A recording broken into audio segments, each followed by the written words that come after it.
leadership position in the PLO was Hanan Ashrawi, and there wasn't really anything ever since. And so the question is, can that come back into the front stage there, and can it contribute anything new to the perspective of this conflict? Thank you for a fantastic question that I've not been asked so far. So that's like, you know, you win the Nobel Prize for that. I think that's a really good question. I can't tell you that grassroots level, you see a lot of women active, Palestinians and Israel. You see a lot of them. You see, unfortunately, mothers that have lost their children to terror on both sides. And it's very, very important that it continues. At the moment, I can't think of even one woman. Probably Nitzan, just the two of us will remember Hanan Ashrawi. Maybe my husband who's here, who's worked with Palestinians quite a bit. Maybe he remembers Hanan Ashrawi. Nobody remembers her anymore. And I think it's a shame. I think women should take over the world. It's about time. I think you're going to beat us to it, though. Are we allowed to root for Hillary Clinton here? She's the only one that makes this kind of crazed campaign. Most of the time, she's the only one that makes this campaign. Sometimes she has a contribution to this circus going on, but generally speaking, it was really my wish and expectation. I thought that Tzipi Livni was very important in the process, but eventually, even she gave up. She had a very hard time vis-a-vis Palestinians, and but I think, you know, we have a law actually in Israel. Israel, in that respect, is quite progressed. We have a law that says that women have to be a part of any negotiations whatsoever, not just security negotiations or settlements or any kind of future arrangement with the Palestinians. So, so I wish there would be a female figure that is relevant and with enough political power to have an effect. At the moment, it just seems that the only one that has any kind of political clout is Abu Mazen. You don't see anyone around him. You know, everyone that was around the Palestinian Authority are kind of gone, and he's the only one that has clout. And as someone said, Baruch said, that he's quite weak, and or so it seems. That's why I'm so concerned about whomever is going to be taking over him.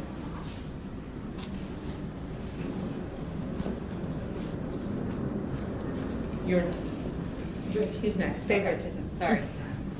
Hi. Hi. My How are name is you? Zach, and Hi, Zach. I'm a recent graduate of Tel Aviv University's master's program in conflict resolution and mediation. Ah, fantastic.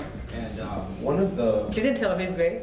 it's pretty awesome. Yeah. You know, one of the most interesting things about living there was the opportunity to just talk to all different Israelis and internationals and everyone in that melting pot that you mentioned, and just try to understand the lens through which they view Israel and Israel's place in the world, and specifically the challenges and the threats facing Israel. You know, I met a lot of Israelis that felt Iran is the biggest existential threat to Israel, or it's the potential for a third intifada. But I was also very surprised to hear from a lot of Israelis that felt the internal issues within Israel, such as the growing tension between the religious and the secular, as something that really does threaten Israel in the long term. And I'm curious to hear your perspective on what you think might be the most complex or pressing issue that Israel faces that might not be understood by the rest of the world.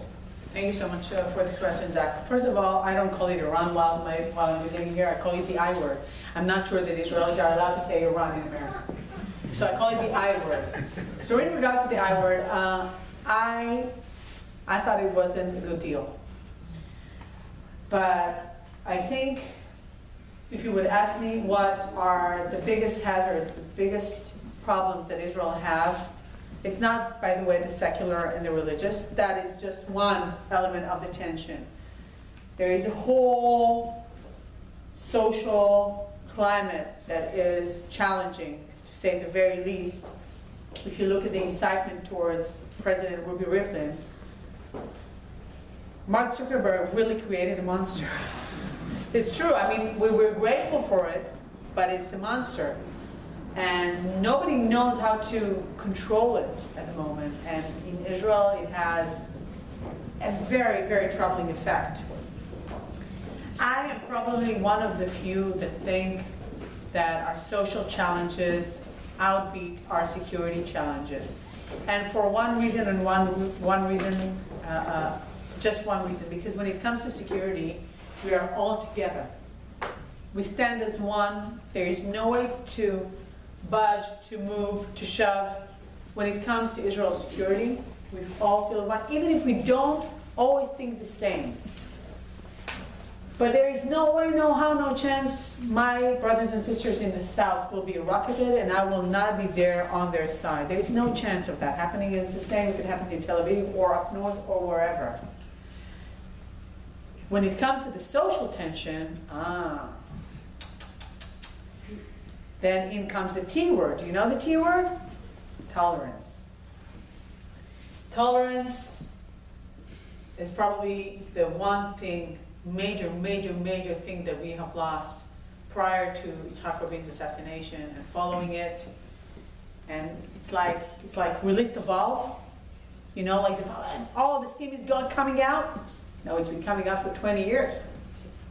When are we going to close the valve? And it's very difficult to close such a valve. So I think in that respect, the social tension is so much harder to handle. And, you know, if God help us, anytime we're in security, we're in the corner of, you know, we'll push the wall with security, we'll come to America and ask for help. No, we won't be doing that, but we are, you know what I mean. But when you stand together, you feel strong. When you don't. Yeah, we have time for 2 more questions, unfortunately. I served under Rabin in the 6-day war in Jerusalem, and they also met him a short time after he was in the Kotel, and also served like a father in the Yom Kippur War. But unfortunately, with the murder of Rabin, the peace movement in Israel, the country was about 50-50 in believing in peace, but with his murder, Israel turned very right-wing. Your party lost many of most of its power, and realistically, most Israelis lost hope in many ways, unfortunately. Although inside we all want peace, but realistically, there isn't really a partner. As you can see now, there is so much hatred in the Palestinians, not only because of the years of occupation, but also because they are being brought up to it. And that's probably the main barrier for any future peace. So what are your thoughts? How can this be changing? Thank you for your question. I met President Clinton last week in Tel Aviv, and he spoke in such an amazing way about the choice that a leader has to make every morning that when he wakes up between fear and hope. That is a prerequisite. I think I said it earlier. That is a prerequisite from my perspective. A leader always needs to think how he's bringing hope to his people. I agree with you that looking at what's going on now, it's very hard to see how you can reach any kind of arrangement with the Palestinians. That's why I'm concerned about what's going to happen with Abu Mazen. That's why I'm so concerned when a 72-year-old widow goes into a car and decides to drive over soldiers. When someone, a woman holding an Israeli identity card and decides to take a knife out of the kitchen drawer and stab an Israeli security man. That's why I'm very concerned. When a 13-year-old goes out of his house and decides to stab a 13-year-old Jewish child on his bike in an afternoon in a neighborhood in Jerusalem. But we need to see how we're putting a stop to it. And basically, I would say it in a very simplistic way, which is obviously not the answer, but sometimes you need to stop. You need to be able to respect each other's narrative. It's very difficult to do because it's very difficult to give up on the sadness, on the grief, on the people that we've lost, on the terror. It's very hard to give that up. It's very hard to give up what is considered to be part of the biblical Israel. But you have to do it. You have to do it in order to survive. In order to survive as Jewish and democratic. And I am one who says There is no difference between being Jewish and being democratic. It shares the same core values, even though we are the chosen people. Tolerance and compassion, from my perspective, are part of my religion. This is Judaism, this is Zionism. We do not discriminate. We affiliate. That's from my perspective. Now, it's difficult to achieve. It's not easy to overcome years of hatred. But I think there is no other choice. There is no other choice. I always ask my right-wing peers, please tell me, what is your solution? Please, I'm willing to hear. I'm a centrist. I'm a centrist, believe you I. It's probably the most difficult thing to be in Israel.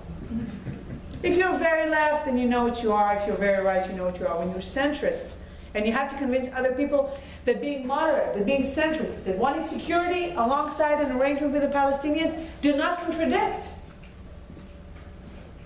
Whereas the right wing thinks it contradicts, the left think we're not going left enough. I have a joke from my previous life in business. You know, when you read a balance sheet, then you know you have the right and the left, right? The assets and the obligo. So on the right, nothing is left, and on the left, nothing is right. So that's what I say to my political peers. What's the big deal about being so right and being so left? Israel is truly the country to be centrist in. That's the only thing that makes sense. One last question. Sam. Hi, thank you very much for being here. My name is Pam Conde. I'm an advocate on domestic issues here in the States, but probably more importantly for this, I now teach 8th and 9th graders at a Reform Temple in Falls Church about Israeli politics. Mm-hmm.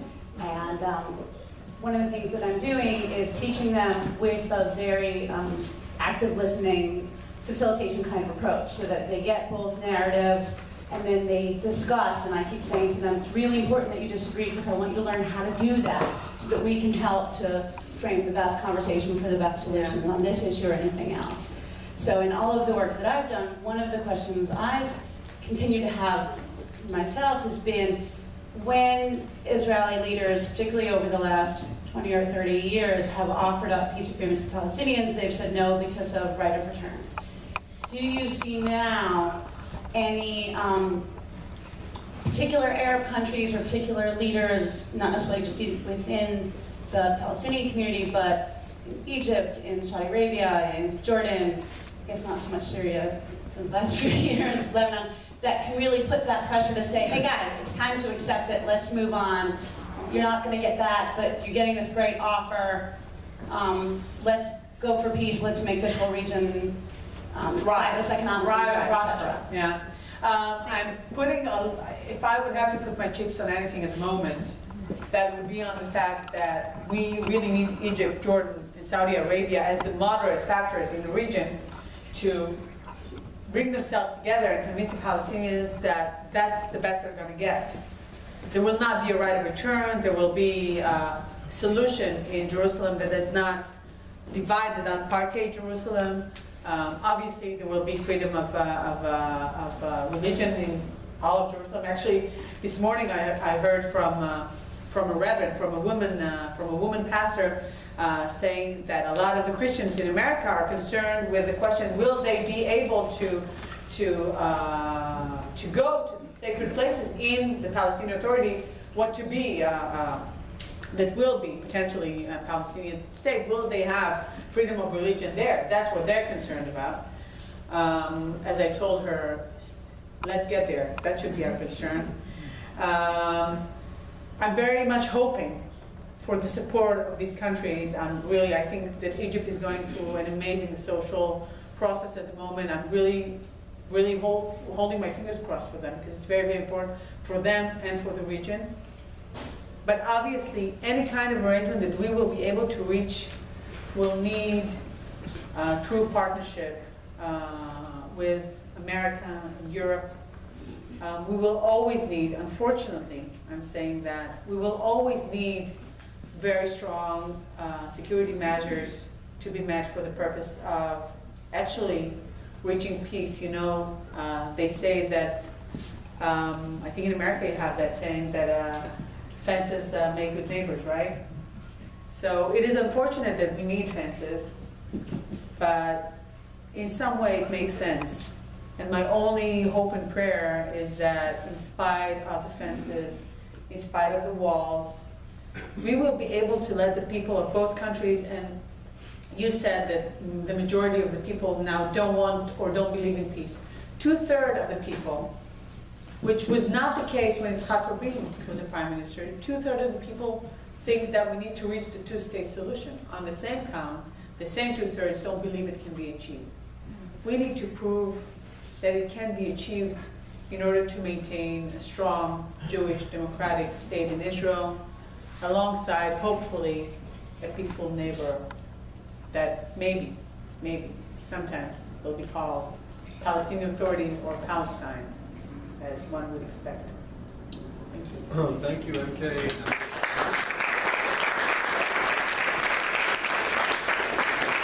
We want to thank our friends at JCRC. We want to give a special shout out to Judith Novenstein of the Israel on Campus Coalition of Greater Washington.